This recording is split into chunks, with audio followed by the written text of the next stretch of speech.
happening, YouTube? This is Extra Thick Games, and these are the four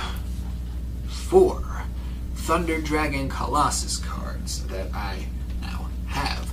The one that I pulled from that one stray pack, and then 3, the playset, that I just ended up ordering, right? Well, now I got 4 of them. I don't know if this is focusing or not. Unlimited editions. I pulled the first edition, so, I mean, that's always nice. Told you. Regardless, that's not what I'm here to talk about tonight. No. This isn't Wednesday. This is Friday or Saturday, depending on your time zone when I end up posting this. And yeah, I thought I was going to get this Yu-Gi-Oh! VRAINS review out on time. Life happens. Well, you know, I post things late. It's just not the most realistic thing in the world for me to post. Be able to have a firm, concrete schedule. Working the hours that I'm currently doing. And, you know, I'm doing something about that. That's in the works, and hopefully it pays off for me pretty soon. But regardless, let's just go ahead and get right into this Yu-Gi-Oh! VRAINS review. This is going to be episode 82, What's Beyond Instincts. What is beyond instincts? I don't know. We're about to find out. I'm about to tell you what happened in this episode. Spoilers ahead, obviously. Clearly, if you don't want them, go to Crunchyroll, and then come back here and subscribe. So this episode starts out after the intro.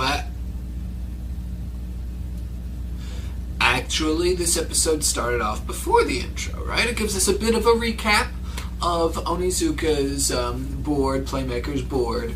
Onizuka's still got the linked Crystal Heart and King T-Rexel, and Playmaker's got the 3 strong main deck monsters, right? You're gonna have to drink to that one, and then we'll get on with this.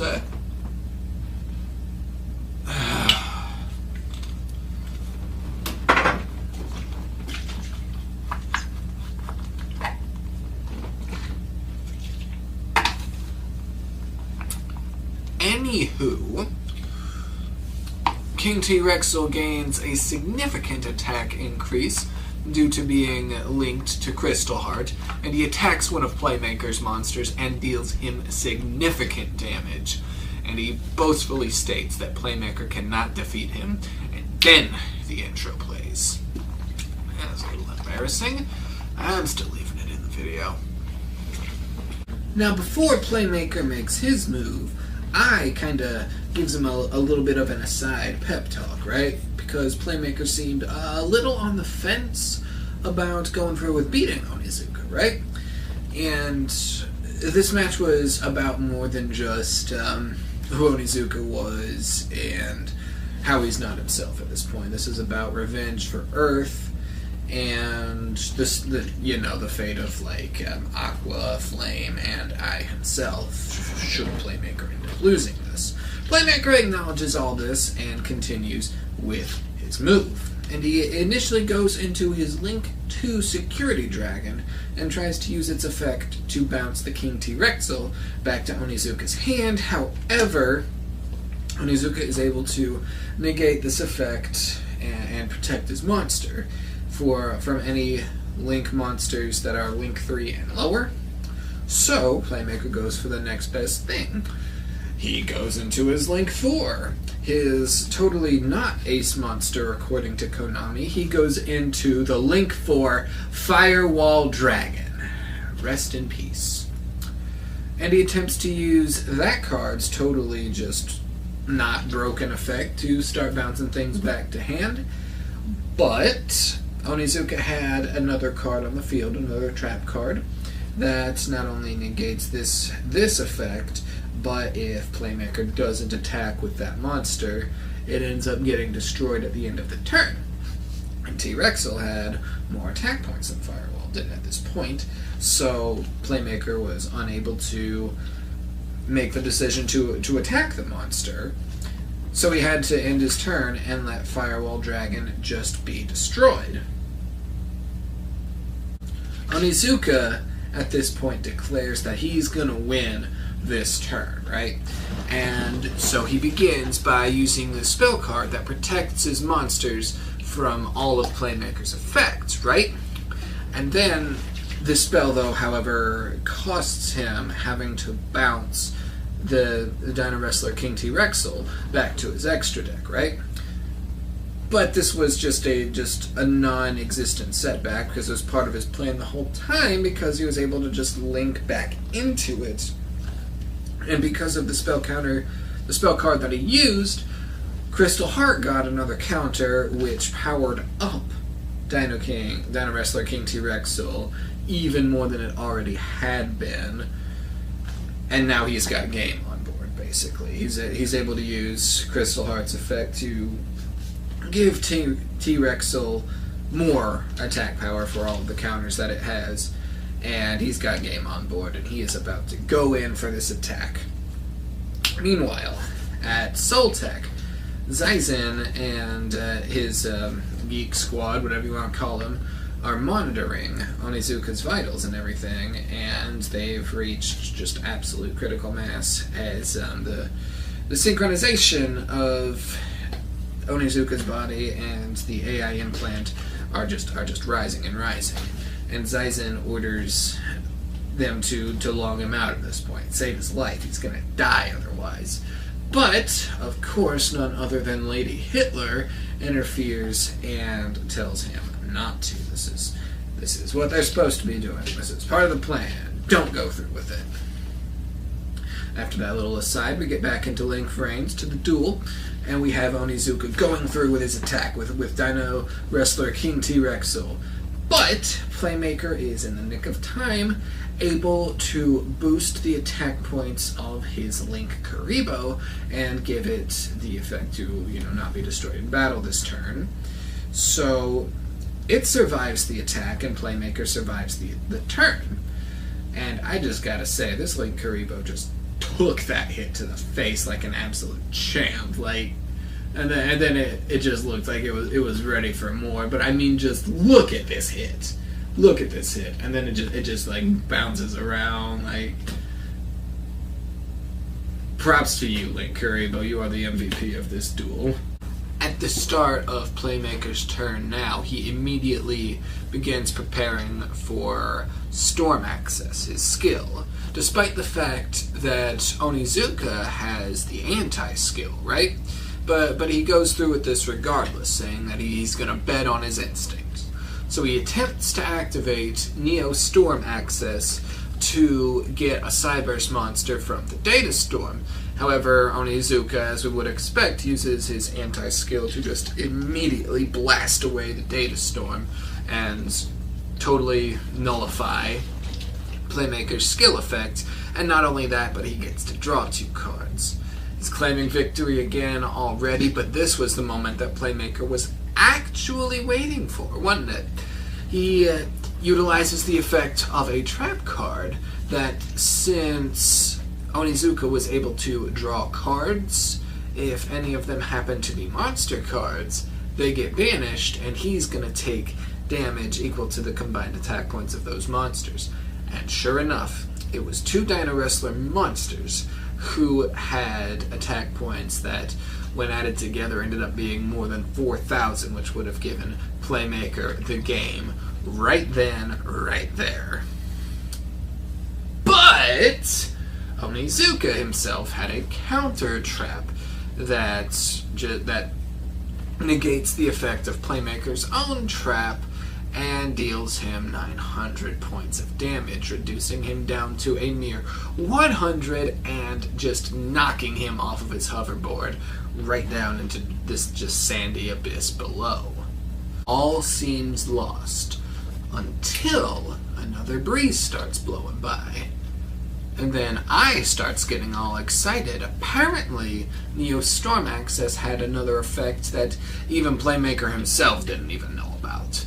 apparently, if the effect got negated, or if he just ended up not being able to add the monster from the Data Storm to his extra deck, and he has 100 or less life points, which he now has due to Onizuka's trap, he would be able to attempt it again and draw a card. So Playmaker just leaps into the Data Storm, no hoverboard, no anything, and activates Neo Storm Access and just rips a monster right out of the Data Storm and lands on his hoverboard, and he is just back in this duel. And he sets up his board. He sets up his board with a Link 2 monster, with Clock Lizard, something or another, doesn't matter. He sets up his board again with 2 level 4 monsters and overlays the 2 of them to go into the monster that he retrieved from the Data Storm, rank 4, Firewall Xyz Dragon, and I called it! Playmaker then activates his new Xyz Monsters effect, which will bring back a Link 4 Cybers monster from the graveyard. So he brings back the original Firewall Dragon, very reminiscent of how when Revolver introduced Synchro Summoning, he used Borrowload Savage Dragon to bring back the original Borrowload Dragon. Regardless, just a little bit of an observation. He brings back Firewall Dragon, and Firewall Xyz Dragon gets a significant power boost due to all of the Link monsters on the field, on his side of the field. So it goes from 2,500 to 5,500, just like that. Onizuka tries to pull some nonsense with Dino Wrestler King T-Rex's effect to force regular Firewall Dragon into attacking, which was weaker than it, and if that attack had gone through, Playmaker's 100 life points would have gone down to 0, but Playmaker is able to negate this effect, negate the attack, go through with the attack, right? He goes through with the attack, but then activates an effect that calls off the attack, and not only it negates Onizuka's monster's effects and drops its attack points down to 0. And he then goes in for just the absolute kill with Firewall Xyz Dragon, bringing Onizuka from 4,000 life points all the way down to 0 with a single attack. Onizuka is defeated. As he's falling, he has a bit of a flashback of all of his moments as, regular Go Onizuka from Season 1, all the way up until this moment. And he sheds a few tears. He actually weeps at this. Maybe we'll get our, the actual good Onizuka character back. Maybe. But he lands in defeat. And Ai lands on the ground with Playmaker, and he immediately tries to get Earth's data back by taking this form that I honestly totally forgot he could do. But as he tries this, the Zaizen and his squad attempt to log out to Onizuka, but Lady Hitler gets in the way and says to activate this capture unit thing instead.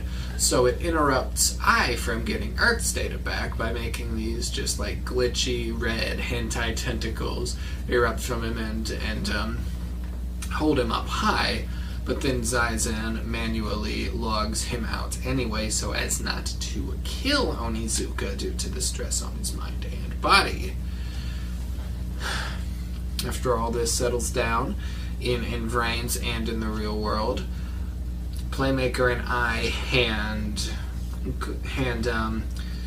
the Blue Maiden and Aqua the Crystal Heart card, right? Because that was the only thing that I had time to recover from Onizuka's absorbed data from Earth. And he says that it would make Earth happiest if Aqua was the one that had the card. And then in typical, badass protagonist fashion, Playmaker looking out to the horizon saying how, they can't waste any more time and they gotta end it quickly, they gotta end this war quickly, and the episode ends. So that was our episode. Just gonna kill this.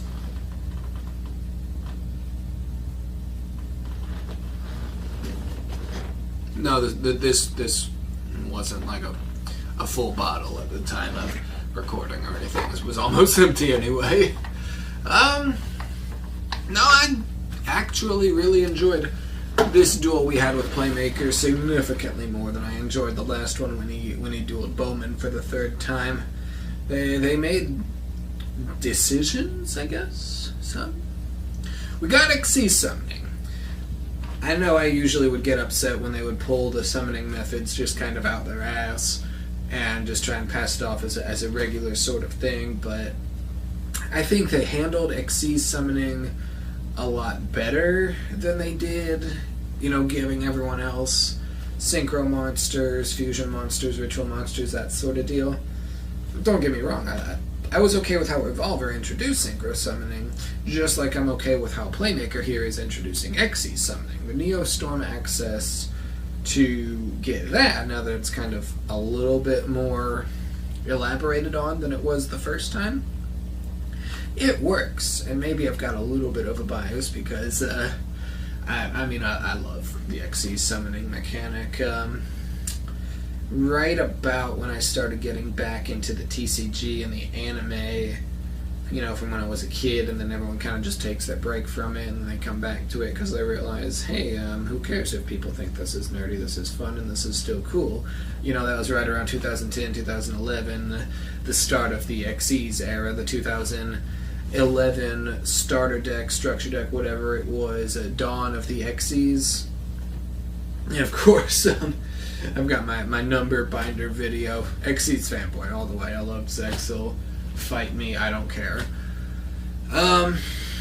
So perhaps that's my bias getting in the way of a fair review, but no, I honestly just think they handled it a whole lot better than they did before.